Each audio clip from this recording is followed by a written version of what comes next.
then perhaps some awakening can happen if you embody presence. So the big secret, it's not a secret, but it seems to be a secret, to be aware that you're conscious, to be aware of yourself as consciousness, as awareness, as presence, to sense the beingness of you, which is not the you, the limited you, it's actually the beingness of the universe in you.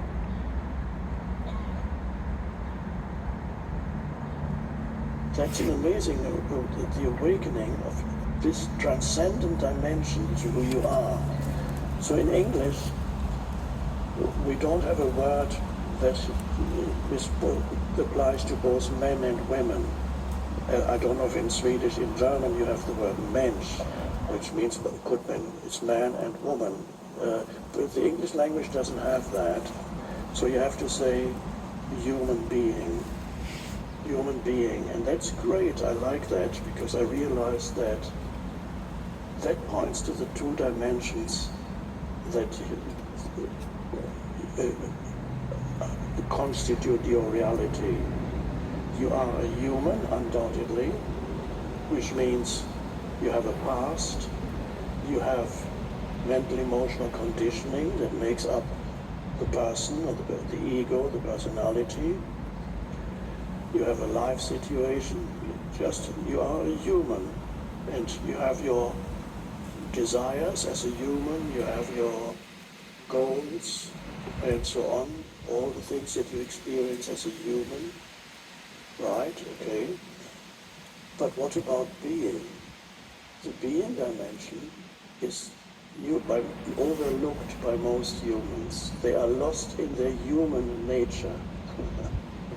They are completely unaware of the transcendent dimension of consciousness that actually is the essential reality to who or what they are. I sometimes call it your essence identity. Your essence identity is the being.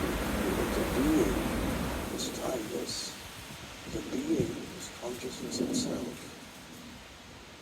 And then there's the human, and the two are together. And if you can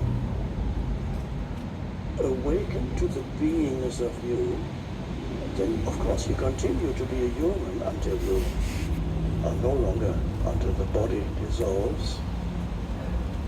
In the meantime, your task, your mission, your purpose is to, as a human, to also embody the being. Then you have both dimensions in your life. The limited dimension of here that is temporal, inseparable from time, and you have the transcendent dimension to who you are in the timeless realm of consciousness itself. And that is a continuous realization. At first it may only come to you as glimpses in brief moments. And when you feel suddenly a sense of lightness and very peaceful but very intensely alive. And you go, oh.